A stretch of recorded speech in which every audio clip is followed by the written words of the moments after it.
America వేట కొనసాగుతుందా? Israel ఆట అదుపు తప్పుతుందా? గాయపడ్డ సింహం ఇరాన్ రెట్టించిన ఉత్సాహంతో తిరగబడుతుందా? లేక మిడిల్ ఈస్ట్ టెన్షన్స్కి తెరపడుతుందా? ముఖ్యంగా మనకు వంట గ్యాస్ తంటా తీరుతుందా? సీజ్ ఫైర్ అనే 2 వారాల ఇంటర్వెల్ తర్వాత ఏం జరుగుతుంది? ట్రంప్ మొదలుపెట్టిన జియో పొలిటికల్ గేమ్కి ఎప్పటికీ ఎండ్ కార్డ్ పడుతుంది. అందరి కళ్ళు ఇస్లామాబాద్లో జరిగే పంచాయతీ మీదే. సంధి చర్చల సారాంశం ఏంటో ముందస్తుగా అంచనా వేద్దాం ఇవాల్టి బర్నింగ్ టాపిక్లో.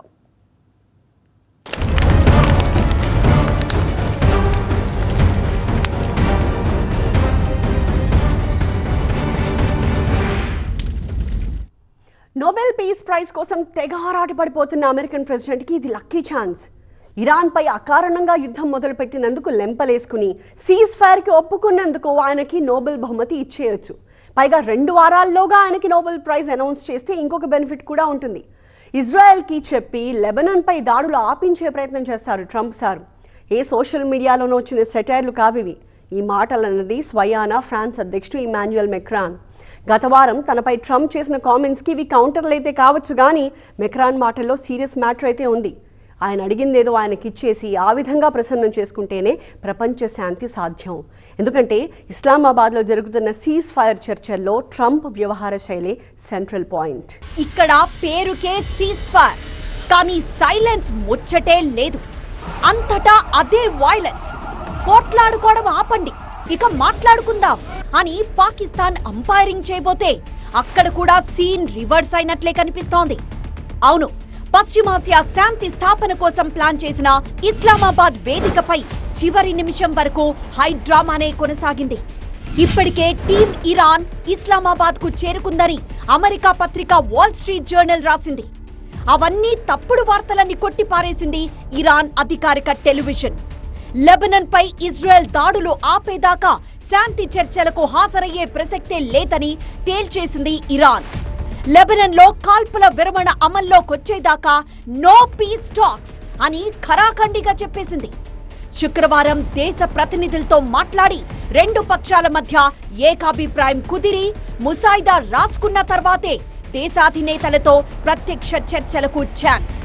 లేదంటే సంధి మళ్లీ ప్రశ్నార్థకమైనట్లే. ప్రస్తుతం ఇప్పుడు ఉన్న సీజ్ ఫైర్ కంటిన్యూ అవుతుంది. రేపు వాళ్ళ కూర్చున్న సంభాషణలు జరగకపోయినా జరిగినట్టుగా మొదలు తీసుకెళ్తారు. ఎందుకంటే అమెరికాకి మళ్ళీ యుద్ధం వెంటనే వద్దు, ఇరాన్కి కూడా వద్దు. తర్వాత వాళ్ళ మధ్యన జరిగేదంతా రేపు బయటకు వస్తుంది. ముఖ్యంగా 4-5 సమస్యలు ఉన్నాయి. సో అవి తెలుసుకోవడానికి టైం పడుతుంది. కానీ ప్రపంచానికి మేము ముందరికి వెళ్తున్నాం, ప్రోగ్రెస్ చేసామని చూపెట్టాలి. శనివారం సాయంకాలానికల్లా అది మాత్రం కొన్ని విషయాల్లో చూపెడతారు. సీజ్ ఫైర్ కి తమకి ఏ మాత్రం సంబంధం లేదన్నట్లుగా వ్యవహరిస్తోంది ఇజ్రాయెల్. లెబనాన్ లో హెజ్బొల్లాను మట్టి కర్పించడం అనే సెపరేట్ టార్గెట్ ని పెట్టుకుని అట్నుంచి నరుక్కొస్తోంది. ట్రంప్ కాల్పుల విరమణ ప్రకటించిన రోజే లెబనాన్ పై విరుచుకుపడ్డ ఇజ్రాయెల్ దాష్టీకానికి హెజ్బొల్లా స్థావరాలేమో కానీ 300 మందికి పైగా లెబనాన్ ప్రజలు చనిపోయారు. గత 40 ఏళ్లలో ఇదే అత్యంత భీకరమైన దాడి. పాహిమాం పాహిమాం అంటూ చర్చలకు చెయ్యి చాపింది లెబనాన్ అధినాయకత్వం. కానీ లెబనాన్తో ఎలాంటి కాల్పుల విరమణ ఒప్పందానికి సిద్ధంగా లేమని తేల్చి చెప్పారు నెతన్యాహు. కానీ ఇజ్రాయెల్ అత్యుత్సాహాన్ని సీరియస్ గా తీసుకున్న ఇరాన్ పాకిస్తాన్ పంచాయతీని చాలా లైట్ తీసుకుంది. లెబనాన్ పీఠముడి వీడితేనే మాటలుంటాయని సంకేతం ఇచ్చింది. అటు మిడిల్ ఈస్ట్ లో పీస్ కీపింగ్ ఫోర్స్ గా కొత్త అవతారం ఎత్తిన పాకిస్తాన్ తన వంకర టింకర చర్యలతో రాయబార ప్రక్రియనే అభాసుపాలు చేస్తోంది.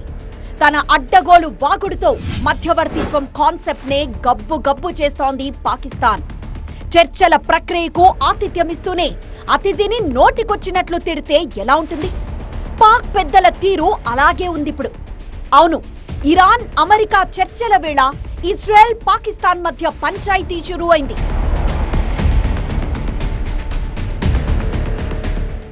మానవాడి పాలిట ఇజ్రాయెల్ ఒక దుష్ట శక్తి.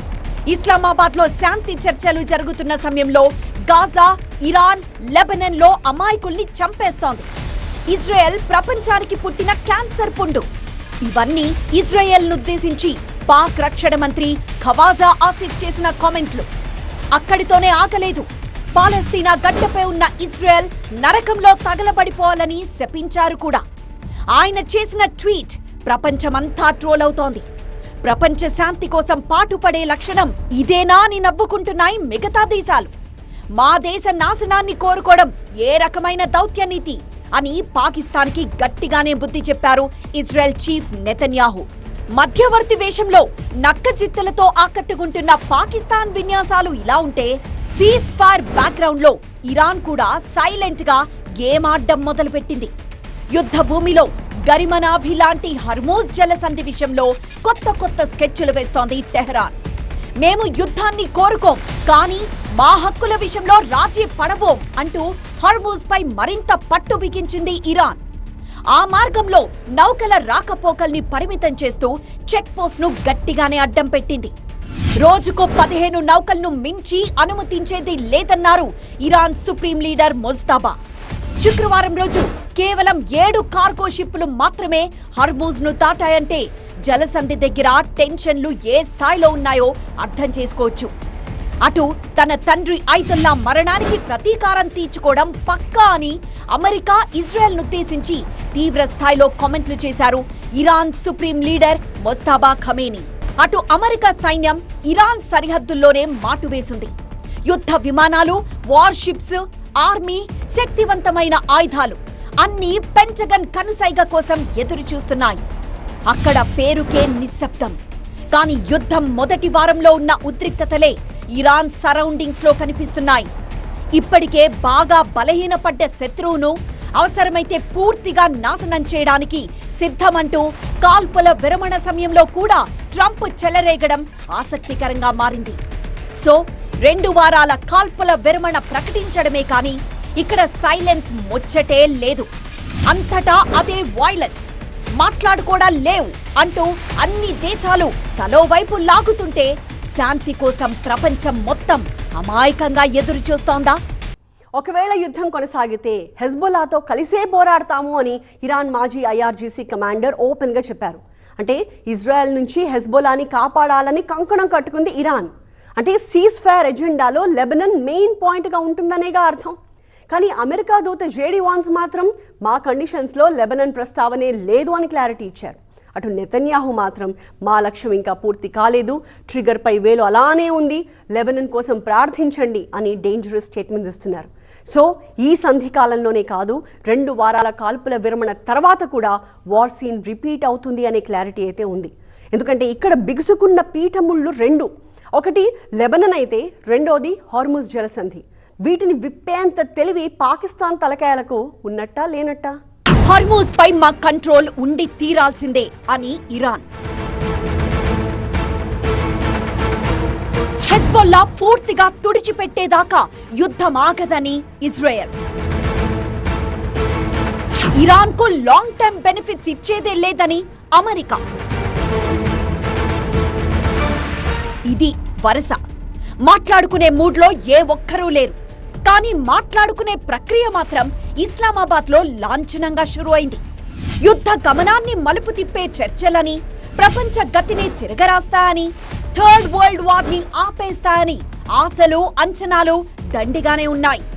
కానీ ఇక్కడ చర్చల్లో కూర్చునే వాళ్ళందరూ తెగేదాకా లాగేవాళ్లే తప్ప ఇంచైనా తగ్గే బాపత కాదు. మేం తలుచుకుంటే నాశనం చేసేవాళ్లం, పోనీ పాపమని వదిలేశాం, చర్చల వరకు లాక్కొచ్చాం, ఇక మేం చెప్పినట్లు చెయ్యాల్సిందే అని ఇరాన్ పై ఒత్తిడి పెంచాలన్నది అమెరికా వ్యూహం. ఆ మైండ్ సెట్ తోనే మెయిన్ డెలిగేట్ గా ఇస్లామాబాద్ కొచ్చారు వైస్ ప్రెసిడెంట్ జేడీ వాన్స్. మీ న్యూక్లియర్ ప్రోగ్రామ్ ని మేము నిరంతరం పర్యవేక్షిస్తాం. మా పర్మిషన్ ఉంటేనే యురేనియం శుద్ధి చేసుకోవాలి, హర్మూజ్ ను అన్కండిషనల్ గా ఓపెన్ చేయాలి. ఇలా పాత కండిషన్స్ ని కొత్తగా టేబుల్ మీద పెట్టబోతోంది అమెరికా. పైగా ట్రంప్ అల్లుడు, మాజీ సలహాదారుడు జారెడ్ కుష్నర్ కూడా చర్చల్లో కూర్చుంటారట. అమెరికా యుద్ధానికి ముగింపు పలకాలి, కానీ చర్చల్లో స్తబ్దత వచ్చే ఒక ప్రమాదం మనకు కనిపిస్తున్నది. చర్చలు సంపూర్ణం కావాలా లెక్క ప్రకారం. ఖచ్చితంగా యుద్ధం జరుగుతున్నప్పుడు 2 దేశాలు లేదా 3 దేశాలు ఒక దగ్గర కూర్చున్నప్పుడు పట్టు విడుపులు ఉండాలి. యురేనియం శుద్ధిని ఆపాలని అమెరికా అంటుంది నిజమే. అసలు యురేనియానికి సంబంధించిన ప్రక్రియ అక్కడ జరుగుతుందా లేదా? అనుత్పత్తి జరుగుతుందా లేదా? ఇది ఎవరు చెప్పాలి? థర్డ్ పార్టీ చెప్పాలి. ఎవరు third party? America, UNO third party. అసలు యుఎన్ఓ పాత్ర ఇందులో ఏమైనా ఉన్నదా? అమెరికా కోరొచ్చు కదా, ఒక భారతదేశాన్ని, ఒక రష్యాని, ఒక చైనాని, లేకపోతే ఇంకేదైనా మధ్యవర్తి దేశాన్ని, ఒక 10 మంది ప్రతినిధి బృందాన్ని ఇరాన్ పంపించి అక్కడ యురేనియాన్ని వాళ్ళు ఉత్పత్తి చేస్తున్నారా లేదా, శుద్ధి చేస్తున్నారా లేదా అని కనుక్కొని రిపోర్ట్ బయటకు పెట్టాలి. ఇప్పటి వరకు జరిగిన యుద్ధంలో మాదే సంపూర్ణ విజయం. యుద్ధం మొదలెట్టిన వాళ్లే కదా ఆపారు. ఇప్పుడు మేం చర్చలకు ఒప్పుకోవడమే గొప్ప అని ఒక మెట్టు పైనే నిలబడుతోంది ఇరాన్. పైగా సీజ్ ఫైర్ సాకుతో దొరికిన 2 వారాల గ్యాప్ లో మరింత శక్తిని కూడా తీసుకొని మనోబలాన్ని చాటుకుంటోంది. యుద్ధంతో జరిగిన నష్టానికి పరిహారం ఇవ్వాలి, మా న్యూక్లియర్ ప్రోగ్రాం మా ఇష్టం, మా పాలనలో వేలు పెడితే ఊరుకోం అని ఇప్పటికే షరతుల చిట్టా గట్టిగానే పెట్టింది ఇరాన్. మొన్నటిదాకా ఇరాన్తో జన్మవైరం పెట్టుకున్న ఇజ్రాయెల్ ఇప్పుడు ఆ పగను అమెరికాకు వదిలిపెట్టి సైలెంట్ గా లెబనాన్ మీదకు ఫోకస్ పెట్టింది. ఇది ఇరాన్తో ఇజ్రాయెల్ ఆడుతున్న ఒక స్ట్రాటజిక్ గేమ్. హెజ్బొల్లాను అంతమొందించే ఛాన్స్ ను చేతులారా వదిలిపెట్టుకోకూడదన్నది ఇజ్రాయెల్ ఆలోచన. ఎందుకంటే 2024 చివర్లో ఇజ్రాయెల్ లెబనాన్ మధ్య సీజ్ ఫైర్ డీల్ కుదిరినా దాన్ని హెజ్బొల్లా అడ్డంగా ఉల్లంఘించి ఇజ్రాయెల్ అహం మీద కొట్టింది. దానికి ప్రతీకారంగానే హెజ్బొల్లా కమాండర్లను వేటాడుతోంది, తరిమి చంపుతోంది. ఇప్పటికే లెబనాన్ లోపలికి చొచ్చుకు వెళ్లి భీకరమైన ఆపరేషన్లు షురూ చేసింది ఇజ్రాయెల్ ఆర్మీ. అమెరికా ప్రపోజ్ చేసిన కాల్పుల విరమణతో లెబనాన్ పై ఇజ్రాయెల్ దాడులు కూడా ఆగిపోతాయని, హెజ్బొల్లా సేఫ్ అవుతుందని ఇరాన్ ఆశపడింది. కానీ నెతన్యాహు మైండ్ గేమ్ మరొకలా ఉంది. సీజ్ ఫైర్ డీల్ ఓకే, కానీ తమ మిస్సైళ్ల టార్గెట్ ను టెహరాన్ నుంచి దక్షిణ లెబనాన్ వైపు మళ్లించింది. కేవలం 10 నిమిషాల్లో 100ల కొద్దీ బాంబులతో మెరుపు దాడి చేసి బీరూట్ ని భయానకంగా మార్చేసింది. ఆ విధంగా చాలా కాలం తర్వాత అప్పర్ హ్యాండ్ సాధించి హెజ్బొల్లాకు ఆశ్రయం ఇచ్చిన లెబనాన్ పై వికటాట్టహాసం చేశాడు బెంజమిన్ నెతన్యాహు. గత 20 సంవత్సరాల్లో ఇరాన్తో యుద్ధం చేయించాలి అమెరికాతో అనుకున్నాడు, అది సాధించాడు. ఇప్పుడు యుద్ధం ఆగిపోవటం నెతన్యాహుకి ఇష్టం లేదు. అందువల్ల ఇప్పుడు జరిగే సీజ్ ఫైర్ని ఏదో రకంగా స్పాయిల్ చేసి మళ్ళీ యుద్ధం తీసుకురావడానికి ప్రయత్నం చేస్తాడు. అది సాధిస్తాడో లేదో చెప్పలే. Israel Netanyahu main geo political game ఏంటంటే ఇరాన్ మాత్రం ఓడిపోవాలి, యుద్ధంలో ఇరాన్ రెజీమ్ మార్చాలి, లేకపోతే వాళ్ళకి 45 సంవత్సరాలు జరిగిన గొడవలు ఫ్యూచర్లో ఉంటాయి. ఇజ్రాయెల్ ఇంత తెలివిగా లెబనాన్ పైకి గురి మళ్లించడంతో ఇరాన్ కూడా చావు తెలివితేటలు ప్రదర్శించక తప్పలేదు. తమ చేతిలో ఉన్న వజ్రాయుధం స్ట్రెయిట్ ఆఫ్ హార్మూజ్ ను మళ్లీ మూసేసింది. ఫలితం ఎనర్జీ సరఫరా చైన్ మళ్లీ తెగిపోయి ప్రపంచమంతా చమురు సంక్షోభం రీస్టార్ట్ అయింది. హార్మూజ్ దగ్గర సముద్రం లోపల మందు పాత్రలు పెట్టాం, ఆ దారిలో వచ్చారో పేలిపోతారు అని బహిరంగంగా ప్రకటించింది ఇరాన్. సో ఎక్కడ మొదలు పెట్టినా చివరికొచ్చి ఆ హార్మూజ్ దగ్గరే ఆగుతూ ఆవు కథలా మారింది వార్ సీన్. మన గల్లీ చివర్లో బజ్జీలేసుకునే వాడి నుంచి దేశాధినేతల దాకా అందరికీ ఒక్కటే ఫికర్, ఇరాన్ హార్మూజ్ని వదిలేస్తుందా లేదా. ఇప్పుడు ట్రంప్ మొదలుపెట్టిన యుద్ధం గురించి ప్రపంచం మొత్తం ఆలోచిస్తోంది అంటే అందుకు కారణం కూడా హార్మూజ్ జలసంధేగా. మిడిల్ ఈస్ట్లో టెన్షన్లు తగ్గితేనేగా ఆ హార్మూజ్ రూట్ క్లియర్ అయ్యేది. అటువైపు ఉన్న సరుకు నౌకలు ఇటుపక్కకు వచ్చి సజావుగా అన్లోడ్ అయితేనే మన దేశాల ఆర్థిక పరిస్థితి చల్లగా ఉన్నట్టు. దాన్ని బట్టే కదా స్టాక్ మార్కెట్లు, రూపాయి మారకపు విలువ గట్రా అన్నీ ఆధారపడేది. అందుకేనేమో ఇప్పుడు ప్రపంచం చూపంతా ఇస్లామాబాద్ వైపే. ఇరాన్ కి కోపం వచ్చిన ప్రతిసారి హార్మూజ్ జలసంధిపైనే పట్టు బిగుస్తోంది.